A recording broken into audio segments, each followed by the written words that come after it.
All right, AP Hug, we're back to it. Unit 7, picking up where we left off in class. And that was, well, right where you see where we are at here, where we were taking a look at, let me back it up here, and kind of sorting through some of my notes. And yeah, we were kind of going on about globalization and a whole lot of kind of connected issues with that.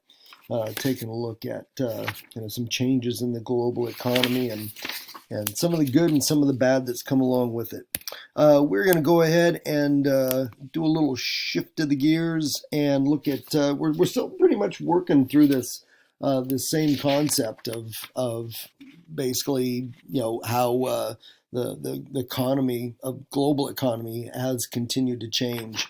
And so division of labor, kind of how the work gets done when we look around the globe, different countries, and how that looks different here in the going late 20th and into the 21st century. First of all, there's kind of like this almost kind of this newer process that we see taking place. And so when we look at highly developed countries that seem to be kind of the brain centers where a lot of new kind of concepts and ideas are being developed or being where they're coming out of, and then we see countries that are kind of they're a lot of times they're developing countries. They're not less developed. They're kind of in the middle. They're working their way up, and so they're the ones that get right there into the manufacturing process. For a long time, China has been considered this, although now in more recent times, China is starting to look more and more like an HDC. But there are a number of other Asian countries that are what we kind of consider to be these middle income countries, and it's where a lot of manufacturing takes place. And then when we look at a lot of our less developed countries, this is still where we see a lot of the exportation of a lot of those natural resources, raw materials that are used for the manufacturing process. So it's kind of the way you're looking at ABC. It kind of goes kind of this little trickle down. The one group comes up with the ideas, the other group does the actual work, and then where does the materials come to do that work? It comes from the LDC. So there you go. That's kind of when we see here going turning into the 21st century, this new division of labor. All right, a term that we've talked about before, transnationals, and then a new one, export processing zones, and their connection to this kind of changing global economy. First of all, transnationals. We talked about this back in Unit 4. It's Unit 4. And again, this is a reference to any country that operates across different national boundaries. Okay, sometimes we kind of think of it as an international corporation or something, but the more technical term that we use in AP Hug world is a transnational. And so we talked before about examples of that being like Starbucks or McDonald's or something like that. They have a corporate headquarters, main corporate headquarters in one country, but they operate in a bunch of different other countries. All right, and they definitely have played a growing role in this era of globalization. Again, taking advantage of improved transportation and communications to be able to expand their businesses to all over the world. All right. EPZs, export processing zones. Again, this is kind of a new one. And while my definition here says that these are used in LDCs, actually I could expand on that. And EPZs kind of show up in a lot of different countries, including here in the United States, and HDC. But where we see EPZs making their biggest impact is in less developed countries.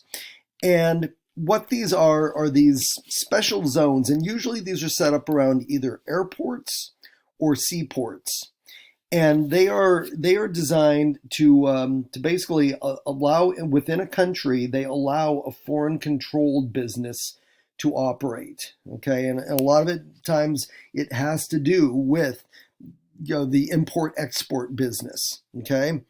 And this is something that a lot of LDCs do to try to attract foreign businesses into their countries. They're doing this because they see the opportunity for the expansion of industry in their countries, jobs for their people, that sort of things. And so a lot of times an LDC will try to attract foreign businesses to establish EPZs. And they'll do that by offering them things like incentives, like tax breaks and things like that. And once they set up, again, usually operating out of kind of port areas, and then they'll see the benefits of that as they start to provide jobs to people who live in the local area. Okay, and that is one of the big benefits that countries see. And EPZs, I mean, you see a lot of them. Mexico makes use of them. China makes use of a number of them.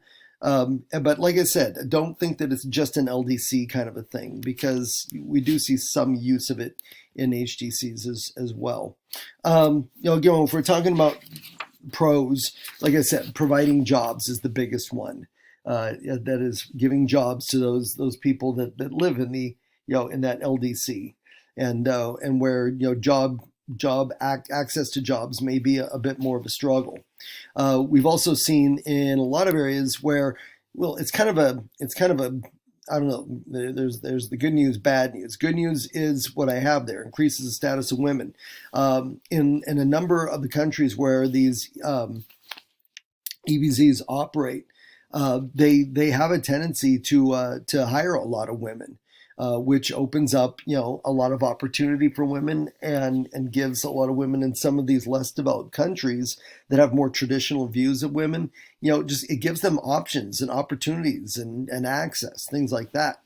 Now, in a lot of those countries, women can be paid less than men. And so one of the downsides that we can talk about with EPZs is that sometimes women are going to be hired while men continue to be unemployed. If it's in an area of high unemployment. It's very characteristic of a lot of LDCs. Okay, other cons that we can lump into there is the fact that while they do offer plenty of jobs, then quite often they're jobs that aren't that don't pay well. They are jobs that sometimes can be unsafe. Those kinds of things. And then it also opens up to these charges, and something that we've already talked a little bit about before, and particularly in the African continent, that even here going into the 21st century, that foreign countries begin to exploit when they are operating these EPZs. We talked about even though China has EPZs in their own country, the fact that China has created EPZs in a number of African countries, and those accusations that the Chinese are operating kind of a form of 21st century imperialism. So some of the cons that go with those EPZs, okay? EPZ. So keep that one straight in your mind. Export processing zones. All right.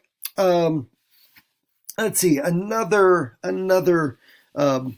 impact of globalization and this world economy is what we refer to as the post-industrial landscape. Okay, when we were in our last unit and we were talking about the urban landscape, we talked about those parts of inner cities and parts of cities that had been industrial zones, or had been basically zoned for industry.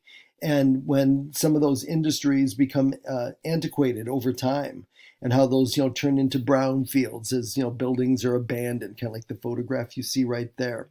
And so, taking a look at how this all plays out over time, again, what we're talking about specifically with post-industrial landscape, let me give you an actual definition, okay?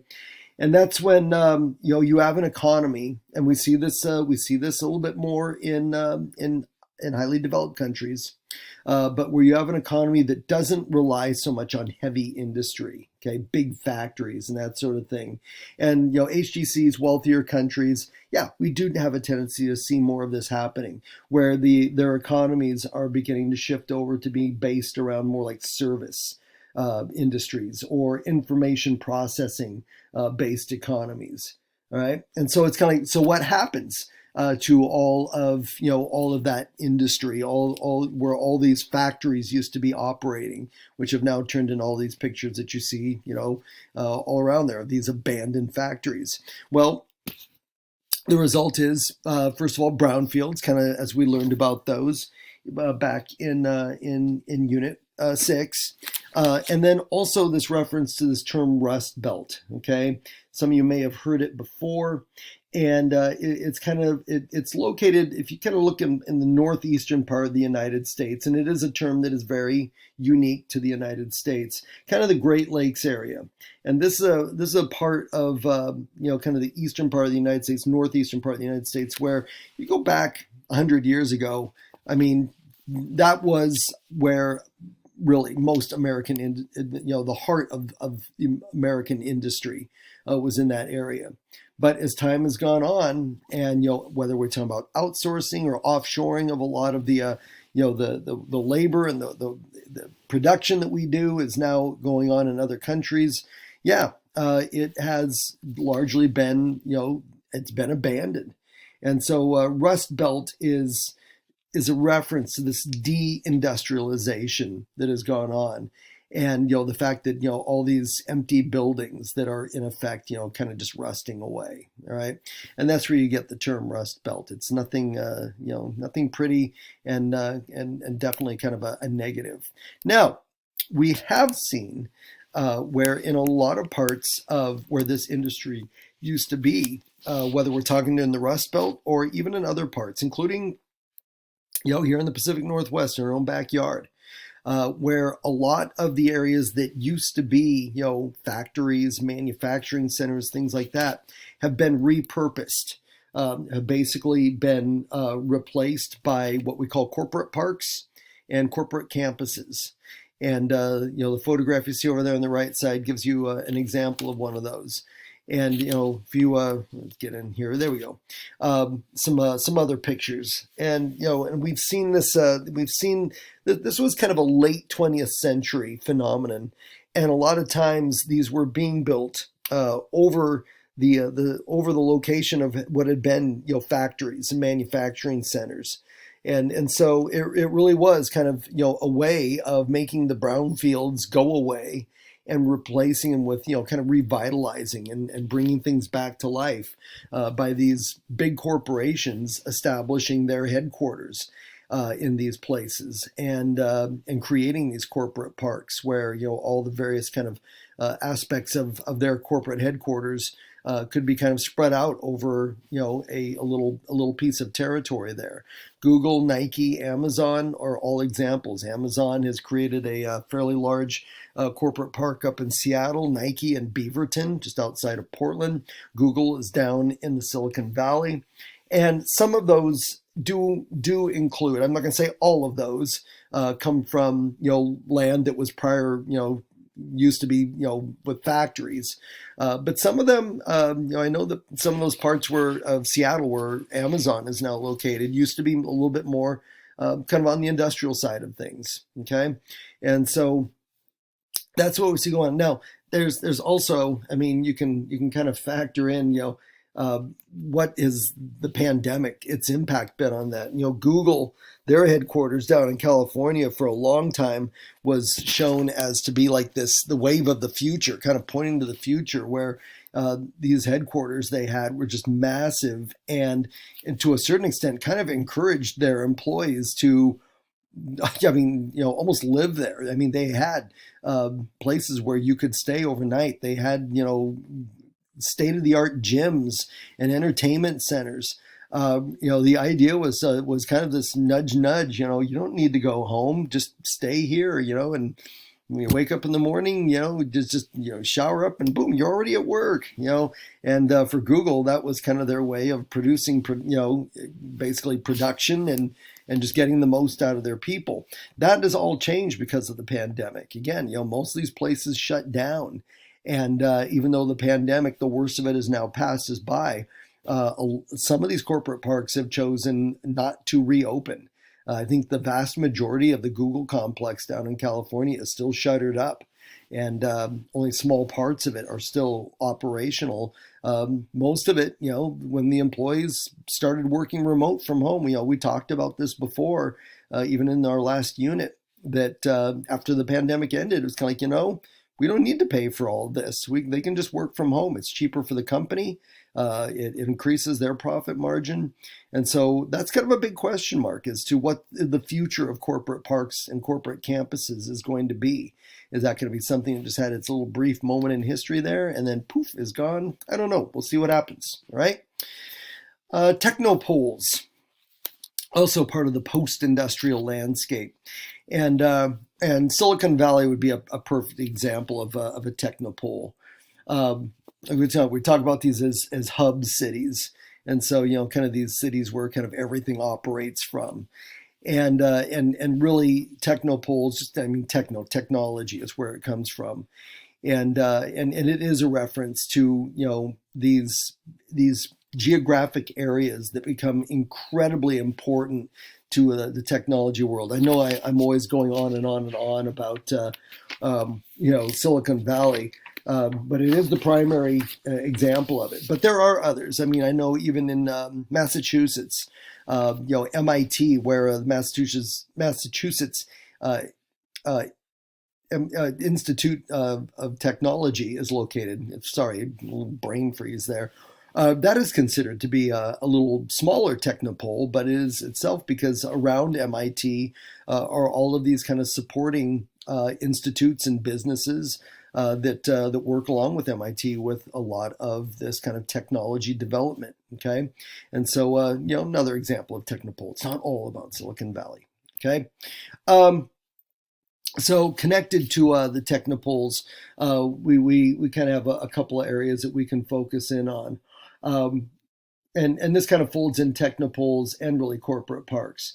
The spin-off effect is the idea that where you have corporate parks, campuses establish themselves, or where you have a technopole establish itself, it's going to create other jobs. Okay, there's going to be usually a transportation network that's going to get people to and from these places.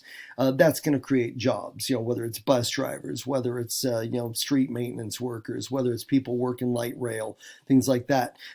You're also going to see jobs created in things like coffee shops and restaurants that are then built to service all the people who are working in those areas. And so there is this what we call a spin-off effect, and it's a positive economic effect in that it provides a platform for other businesses, and again, increasing employment and profitability, all those kinds of things. So we would look at that as a definitely a positive.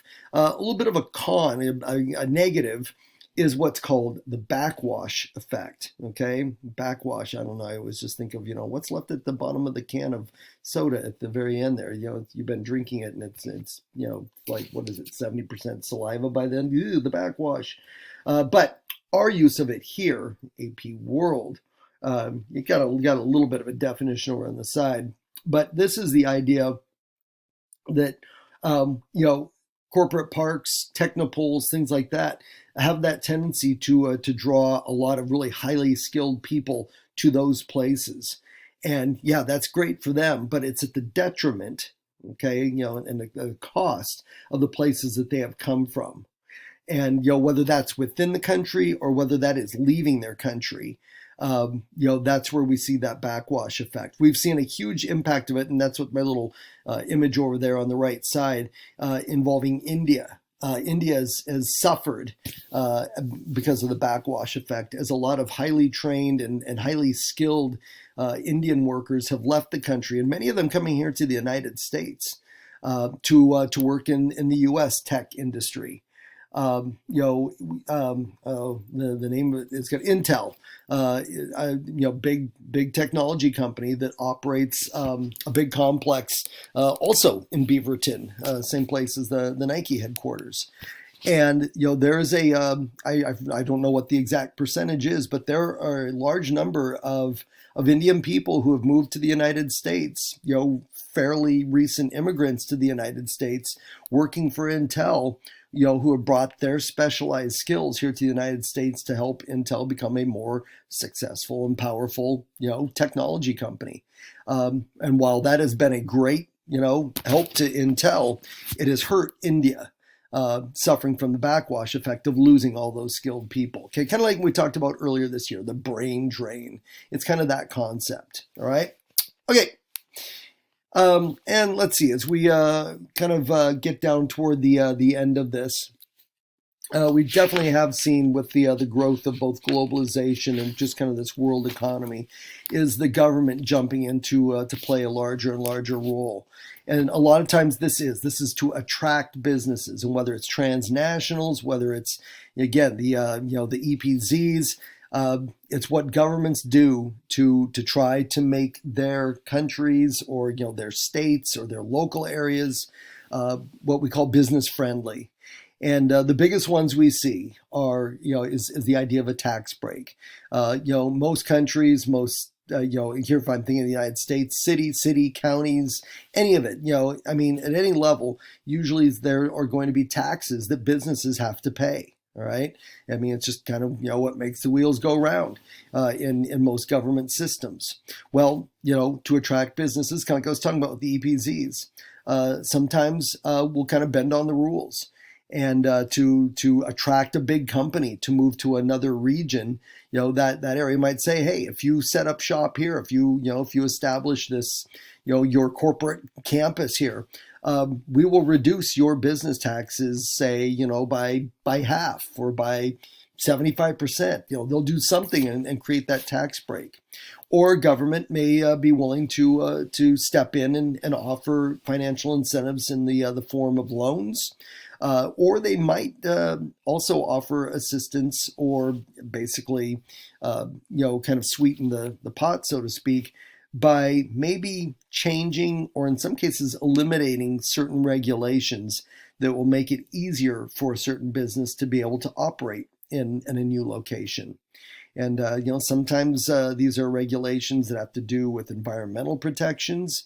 That a government may decide that we will vacate those regulations for your business. We'll give you a special exception if you'll set up business in our state, our county, our country, whatever the scale is. So that's how government gets involved in all of this, in terms of whether we're talking about, again, the transnationals, anything they can do. Because again, governments see, if we can bring them in and get them to set up shop in our location, it helps us, first of all, because they're going to offer jobs, and that's going to be impacting directly our area, makes our people happy, especially if they're decent paying jobs, benefits and all that kind of thing. And while you may offer tax breaks, a lot of times when governments do that, they might put a time frame on that tax break and send, in other words, the first 5 years you're here, we'll reduce your taxes this much, but then over time the tax, will slowly move back up to what all other businesses would pay, and so there's still, it's a win-win for those governments when they can do this. Because even if they're only getting some taxes, if it's a successful business and it's growing, it's still going to be bringing in income for them. And again, the benefit for them is they're seeing higher employment rate within their location, and happier happier citizens, happier political constituents. Okay, all right, shifting gears to measures of development, section 3. And so when we talk about industry, and then we kind of expand and looking at industry and business and its impact on countries, how we measure and how we kind of compare between different countries, that kind of a thing. All right. And so we're going to look at 3 major measures of development, and some of these should be terms that you kind of maybe somewhat recognize, or it's kind of like, I think I've heard that at some point.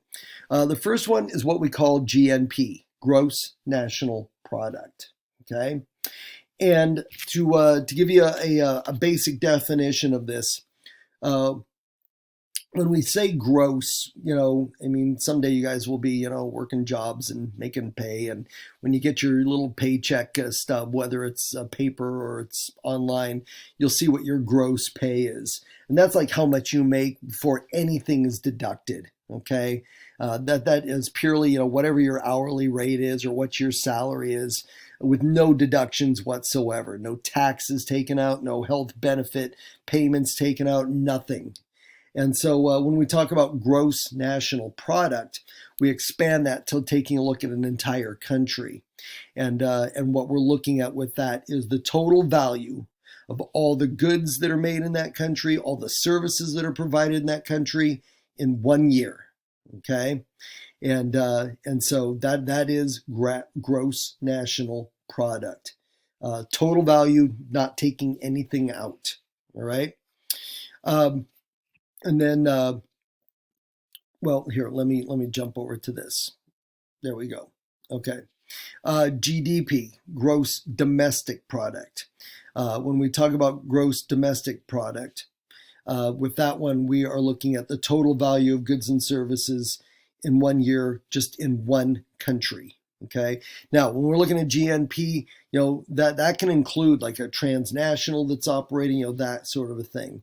But when we're looking at GDP, gross domestic product, we're only talking about the total value of goods and services that happen within the boundaries of just your country.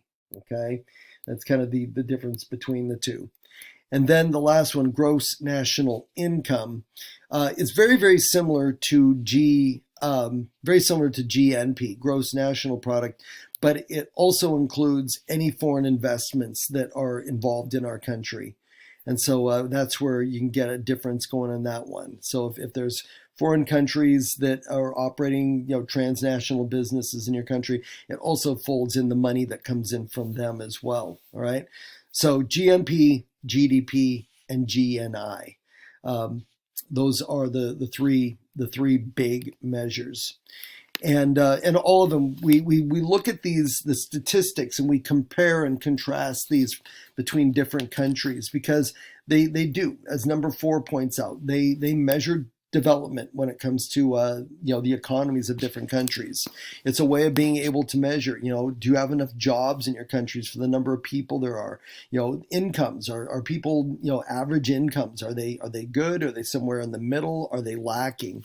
We're able to take a look at all these different economic measurements and be able to kind of see trends going on in one country to another, seeing which countries stack up, who's number one, who's because we love to compare and contrast and competition and all that sort of thing. And all of these, when we look at gross national product or gross domestic product or gross national income, it is all per capita. And so when we talk about numbers in this, it's kind of, we're referring to numbers per person when we break these averages down. Okay. Let's see. Measuring economic development, I'll look at this in a couple of different ways. And with measuring economic development, this is pretty much giving, okay, so, like I said, 1 through 5 there we talked about, this is a way that we can kind of measure economic development. Here's another way we can do it, and that is to make use of what is called sectoral distribution of workforce. Okay, and to kind of break that down for you, and I think we're getting down here. Where am I at? Yep, I'm coming up on 30 minutes. So to break that down. And so what do we got going on here? Well, just kind of remember that when we look at LDCs, we can assume that most people in an LDC, most workers, are functioning at some level in the primary sector. So, the extraction of natural resources, that sort of thing. Okay. In our highly developed countries, we see most workers in the tertiary sector. And so most of those are providing a service of some sort. Okay. And so, again, when we look that's kind of the breakdown of what we refer to as the sectoral distribution of workforce between LDCs and HDCs. For number 2, comparing annual incomes and total health. Let's see here. So this can be when we're looking at from country to country, and this can get a little bit complicated even with GNP and all of our other stats, and that is the idea that we don't have one global currency. Countries by and large all adhere to their own currencies. We have a few situations like the EU where a number of countries have all chosen on one, like the euro. But by and large, I mean, we have all kinds of currencies all over the world, and they definitely, because they change almost on the daily in terms of exchange rates, it makes it a little bit difficult sometimes to really nail down some of these comparisons. It just makes it a little bit more complicated. Um, and the fact that when we look at how prices range from country to country based on their currencies, that can be all over the place as well. And so this is one that trying to compare these incomes from country to country is easier said than done. And even when we're looking at just kind of what goes into the cost of healthcare, things like that. Because there is so much variance when we break it down into things like value of money and prices that are charged. One way that we try to kind of be able to compare different countries is by what we call the Gini coefficient. Okay, and that is pretty much how you pronounce the Gini coefficient. And this is a way that we especially kind of try to figure out where income equality and inequality comes in. Income equality is the idea that most people in a country have a fairly equal incomes. And this is kind of, in a perfect world, countries would have everyone making more or less about the same. I mean, there's going to be a little bit of variance, but in terms of the stability of a country, the stability of a government, things like that, we would prefer to see very, very equal income. When we start to see a lot of inequality is when we start to see political instability. These are conditions that can sometimes lead to revolutions, that sort of thing. Okay. And so the Gini coefficient is a way that we use to measure the income within a given population group, whether it's within a country, whether it's in a region in a country, that sort of thing. Perfect scenario is a zero. And what zero means is that, yes, you have a country that has a perfectly equal income system, which, by the way, really doesn't exist. Okay. Everyone has inequalities to some extent. And really what it is from zero, we start going 0.1, 0.2, 0.3, 0.4, right on up. And by the time you get to even a number as small as what in our minds would seem like the number 3 or 4, you're really starting to look at an extremely unequal income distribution, and what a lot of people would say is a country that is kind of teetering on the edge of some real stability issues in terms of politics, and again, risk of revolt or civil war or something like that. And so this is what a way we can kind of compare countries is by the level of income equality that each of them have. And typically what we see is in LDCs, there is greater inequality in incomes. You have a smaller number of people who have, who usually control the majority of the wealth. And then in HDCs, there does seem to be a little bit more of an even spread among incomes. But like I said, even in HDCs, you're going to see no one sitting at a zero. And when we look at the United States, our Gini coefficient in 2021 was 0.49. Okay, 1990 we're 0.43. So in the about 30 years between those two, what that means is we're seeing more income inequality in the United States. But that 0.49, that is where a lot of HDCs kind of hang out, is kind of 0.3, 0.4, and variations among that. But then again, when we are taking a look at some of those LDCs, that's where we start seeing numbers that are, 3, 4, and that's where we start, seeing kind of danger signs showing up. All right. And then actually, let's go ahead and just cut it here. I'm at 34 minutes. I'm out of control. And so we're going to go ahead and stop right down here at the bottom. And this is where I'll pick up when we are back together on this. So that'll cover us from now. All right. Hope you learned something. And we'll be back to it together in class.